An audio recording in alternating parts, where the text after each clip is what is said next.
Welcome back, health explorers, to our continuing journey into nature's invisible shields.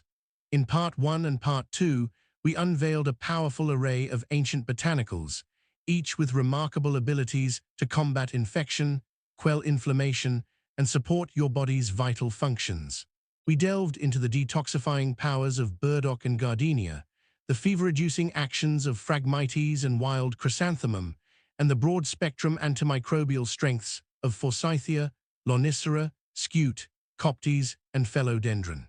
Today, in Part 3, we delve even deeper, exploring herbs renowned for their profound detoxifying capabilities, their specific actions on various types of infections and swellings, and their impressive modern scientific validation. We're talking about plants that have been used for centuries to purify, soothe, and fortify the body from within. If you're ready to unlock more of nature's ancient secrets for modern wellness, be sure to hit that subscribe button and ring the notification bell so you don't miss any part of this essential series. Our first incredible ally in this installment is dandelion, known as Pu Gong Waying. This is the entire plant, including the root, of Taraxacum mongolicum or related species found throughout China. Harvested in summer, it's cleaned, dried, cut into sections, and used unprocessed.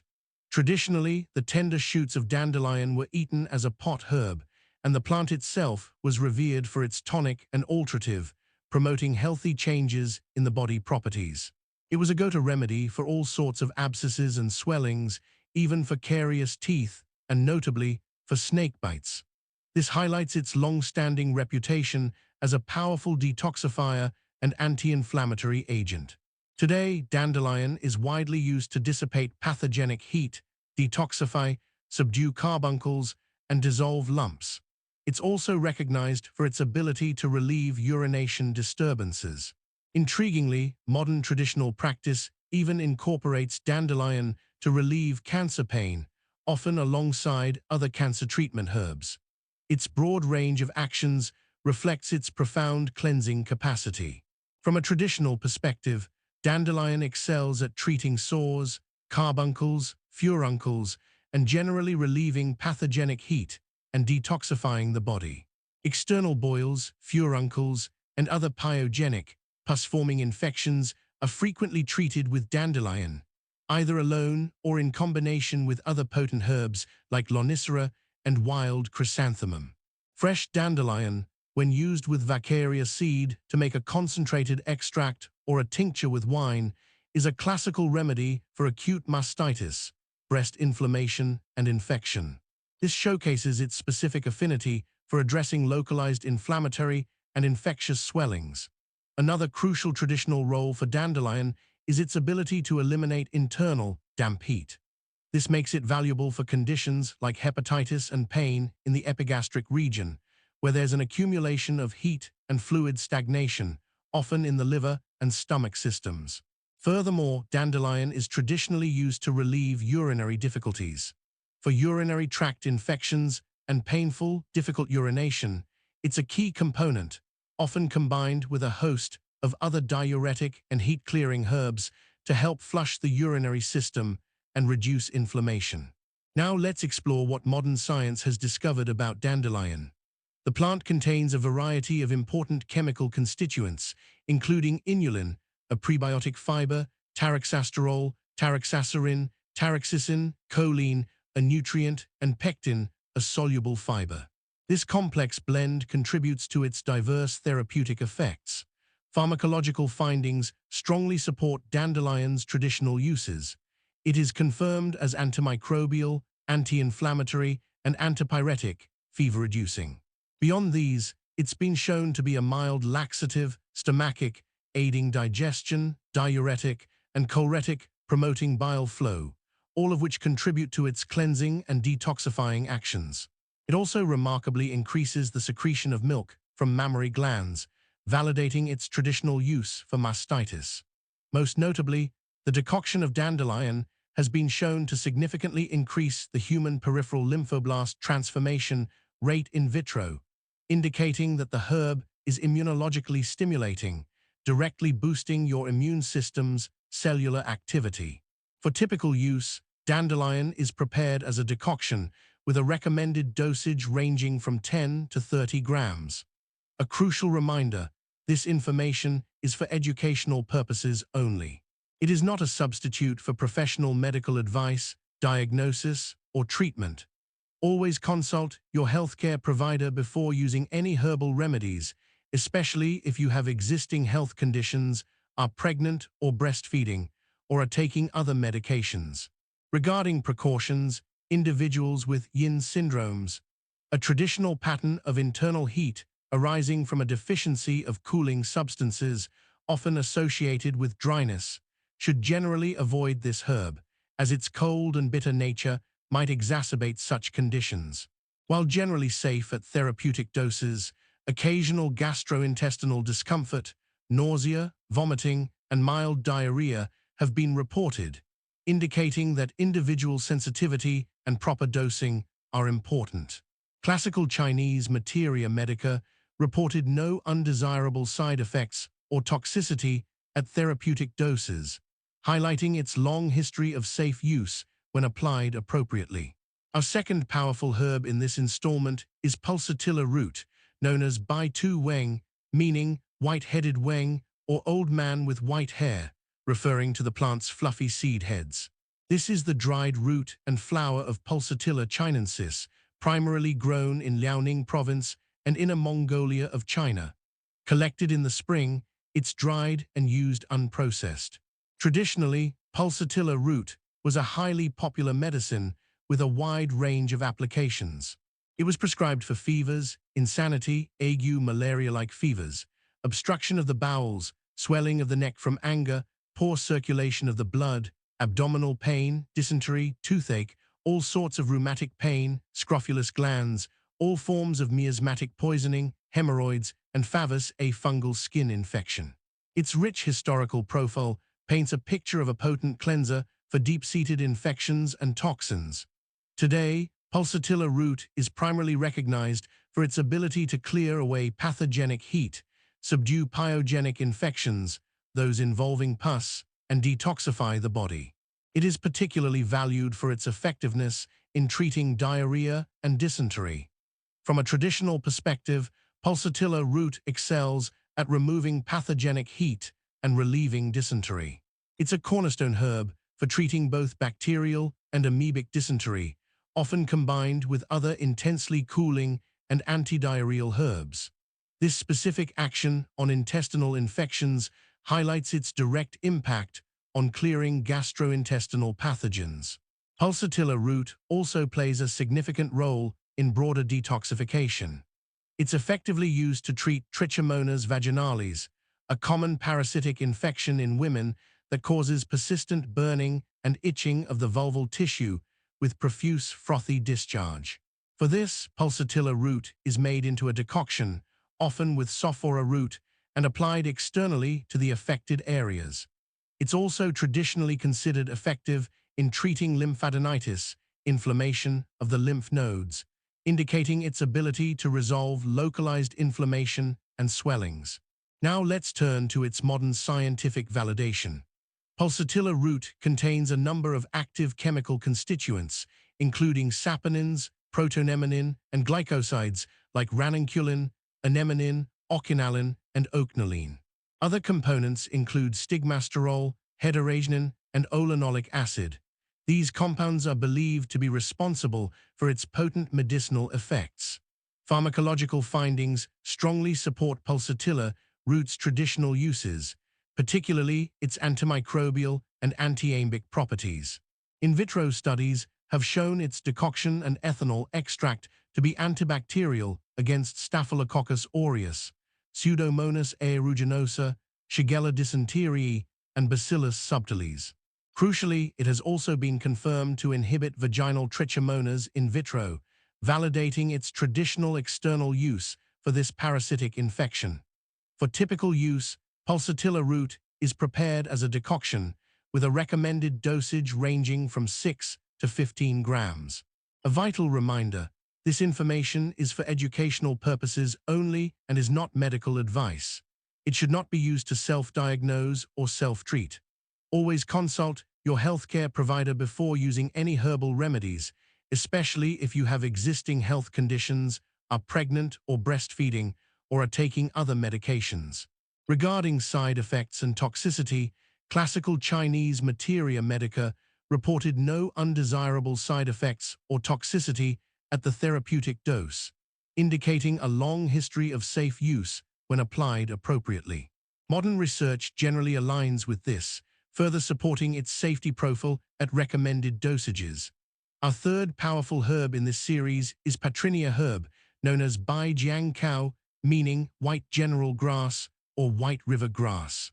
This is the entire plant of Patrinia scabiosifolia or P. villosa, primarily grown in Fujian, Jiangsu, Jiangxi, and Sichuan provinces of China. Collected in the summer, it's cleaned, dried, cut into sections, and used unprocessed. Traditionally, the root of Patrinia was used as a poison antidote, a resolvent for dissolving masses, an anodyne pain reliever, and an astringent. It was specifically applied to abscesses, for postpartum pain and other puerperal difficulties, and for parasitic skin diseases. Its historical use underscores its potent ability to resolve internal and external accumulations, alleviate pain, and detoxify. Today, Patrinia herb is recognized as antimicrobial, antipyretic, fever-reducing, and a powerful detoxificant. It is specifically used to dissipate inflammations, eliminate pus, and treat conditions like carbuncles, chronic appendicitis, enteritis, and colitis. Its modern applications closely align with its traditional emphasis on clearing infections and resolving inflammatory masses. From a traditional perspective, Patrinia herb excels at removing inflammation and detoxifying, especially for intestinal abscesses. It's a key ingredient in formulas designed to treat these serious internal infections, often combined with powerful purgative and heat-clearing herbs. For lung abscesses, it's combined with other herbs that clear lung heat and phlegm. It's also blended with herbs for chronic appendicitis and used for the detoxification of external carbuncles and boils, highlighting its versatility in treating both internal and external suppurative conditions. Another crucial traditional role for Patrinia is to invigorate blood circulation and relieve pain. It's used to treat abdominal pain, swelling, and mass formation in the abdomen, particularly when these are due to blood stasis, a traditional concept of stagnant blood causing pain and lumps. This dual action of clearing infection and moving blood stagnation makes it unique. Furthermore, Patrinia herb is traditionally used to treat bacterial dysentery and enteritis, often combined with pulsatilla root for enhanced effect. Now let's explore its modern scientific validation. The root and rhizome of P. villosa contain patrinoside, scabioside, villicide, logonin, moronicide, and an essential oil, the root of P. Scabiosifolia contains a volatile oil with main ingredients like patranine and isopatranine. These compounds contribute to its therapeutic actions. Pharmacological findings support Patrinia herb's traditional uses. It is confirmed as antimicrobial and choleretic, promoting bile flow, while the aqueous extract of the herb showed relatively weak in vitro inhibition against Staphylococcus aureus, S. albus, and Corynebacterium paradiphtheriae. Its overall effect in complex herbal formulas or in vivo may be more pronounced. It was notably inactive against S. hemolyticus, Corynebacterium diphtheriae, Diplococcus pneumoniae, Bacillus anthracis, and Clostridium tetani, indicating a more specific spectrum of antimicrobial activity compared to some other broad-spectrum herbs. Beyond its direct antimicrobial effects, Patrinia herb promotes the regeneration of liver cells and prevents degeneration of liver cells, highlighting its hepatoprotective properties. It also invigorates blood circulation, corroborating its traditional use for blood stasis. Interestingly, the alcoholic extract of Patrinia herb has been shown to be markedly sedative and analgesic in mice, further supporting its traditional use for pain relief. For typical use, Patrinia herb is prepared as a decoction with a recommended dosage ranging from 9 to 15 grams. A crucial reminder, this information is for educational purposes only. It is not a substitute for professional medical advice, diagnosis, or treatment. Always consult your healthcare provider before using any herbal remedies, especially if you have existing health conditions, are pregnant or breastfeeding, or are taking other medications. Regarding precautions, due to its cold nature and blood-moving properties, individuals with cold conditions, deficiency syndromes, and abdominal pain attributed to cold should avoid this herb. Pregnant women should also avoid this herb due to its blood-invigorating effects. At therapeutic doses, the herb is generally considered safe. Animal studies showed no adverse reactions at reasonable oral doses, although very high doses of ethanol extract caused mild respiratory depression and diarrhea in mice, emphasizing the importance of proper dosage. Our fourth powerful herb in this series is Scrophularia root, known as Xuan Shen, meaning profound root, perhaps referring to its deep black color and profound actions. This is the root of Scrophularia ningponensis, or S. buergeriana, primarily grown in Zhejiang and Sichuan provinces of China. Harvested in winter, when the plant's above-ground parts have withered, the roots are piled and dried in the sun until they turn black inside, then sliced for medicinal use. According to classical Chinese materia medica, Scrophularia root is one of the 5 shens, meaning ginseng-like herbs or spirits, with this particular root acting specifically on the kidneys. It was regarded as cooling, diuretic, tonic, and restorative, and was used for fevers, malaria, typhoid, galactorrhea, excessive milk production, and leukorrhea, vaginal discharge. Its historical use highlights its ability to clear heat, nourish fluids, and restore balance to various systems. Today, Scrophularia root is consistently used to remove heat from the blood and nourish yin. It treats afflictions by exopathogenic wind heat, external cold flu like infections with heat signs, as well as epidemic febrile ailments where heat has invaded the Wang blood system, a deeper level of internal heat affecting fluids and blood. Clinically, it's used for respiratory diseases, thyroiditis, thyroid enlargement, hypothyroidism, epistaxis, nosebleeds, hematemesis, vomiting blood, and other blood ailments due to heat in the blood. From a traditional perspective, Scrophularia root excels at removing heat and toxins and nourishing yin. For swollen and sore throats due to external wind heat infections, it's a key ingredient. It's also combined with other herbs to treat swollen and sore throats and internal heat. For severe flu and epidemic febrile diseases where heat has deeply invaded the Wang blood system, characterized by high fever, thirst, restlessness, unconsciousness, and delirium, Scrophularia root is a critical component in powerful formulas designed to clear this deep-seated heat and replenish fluids. Another crucial traditional role for Scrophularia is its ability to nourish the kidney and lung yin. This makes it invaluable for chronic conditions involving dryness and heat due to yin deficiency, such as chronic bronchitis, persistent sore throat, chronic coughs, dyspnea, shortness of breath, afternoon fever, and dry mouth. It helps to moisten dryness and cool internal heat. Furthermore, it's used to remove heat in the blood for conditions like hypothyroidism, thyroiditis, and thyroid enlargement, often powdered and dispensed with other herbs to address these endocrine imbalances. Now let's explore its impressive modern scientific validation. The root contains various iridoid glycosides, including harpagosides, aucubin, and ningpagosides. It also contains essential oil, alkaloids, and L-asparagide. This diverse chemical profile contributes to its broad therapeutic effects. Pharmacological findings strongly support Scrophularia root's traditional uses. Aqueous or ethanolic extracts and decoctions of the root have been shown to lower blood pressure in anesthetized animals, with more pronounced effects in animals with renal hypertension, indicating its hypotensive properties. Subcutaneous or intraperitoneal administration of its aqueous extract has been shown to inhibit spontaneous activity in mice and prolong cyclobarbital-induced sleep, indicating sedative properties. Furthermore, subcutaneous administration of its extract caused a slight decrease in blood glucose, and antipyretic, fever-reducing, and antifungal activities of the extract have also been reported. These modern findings validate its traditional role in clearing heat, calming the system, and addressing various inflammatory and infectious conditions. For typical use, scrofularia root is prepared as a decoction with a recommended dosage ranging from 9 to 30 grams. A vital reminder, this information is for educational purposes only and is not medical advice. It should not be used to self-diagnose or self-treat any medical condition.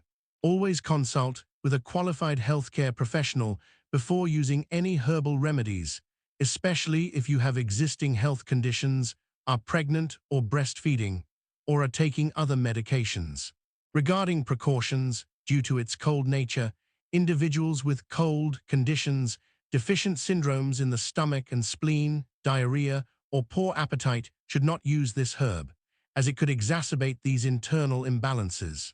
Classical Chinese Materia Medica reports no undesirable side effects or toxicity at the therapeutic dose, highlighting its long history of safe use when applied appropriately. Our fifth and final powerful herb in this Part 3 series is Paris rhizome, known as Chong Lu, meaning heavy seven or seven-layered, referring to its characteristic leaf structure. This is the dried rhizome of Paris polyphylla or P. yunensis, primarily grown in Guangxi and Sichuan provinces of China. Traditionally, Paris rhizome was a highly respected anti-inflammatory herb. It was used for acute pyogenic inflammations, as well as for various nervous afflictions like epilepsy, chorea, involuntary movements, mania, puerperal convulsion during childbirth, and eclampsia. It was also prescribed for ague, malaria-like fevers. Its historical use points to a powerful ability to quell severe inflammation, calm the nervous system, and address deep-seated toxins.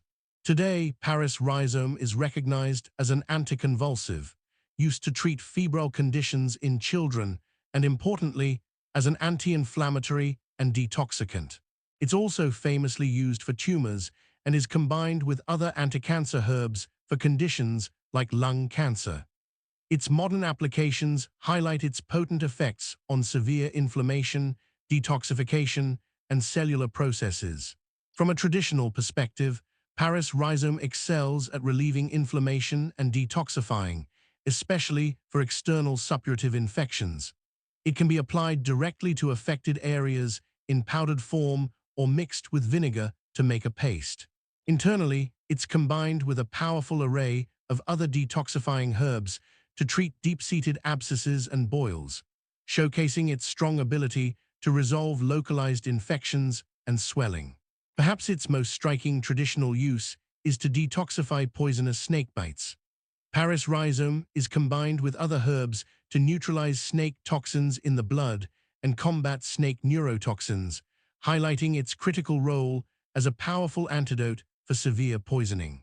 Traditional texts even state that for any ailment resulting from infections, Paris rhizome is considered more effective and potent than dandelion, viola, or lonicera, underscoring its reputation as a supreme detoxifier.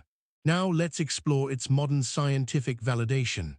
Paris rhizome contains important compounds like dioscin, paridin, and parathinin, which are types of saponins. These compounds are believed to be central to its potent medicinal effects. Pharmacological findings strongly support Paris rhizome's traditional uses.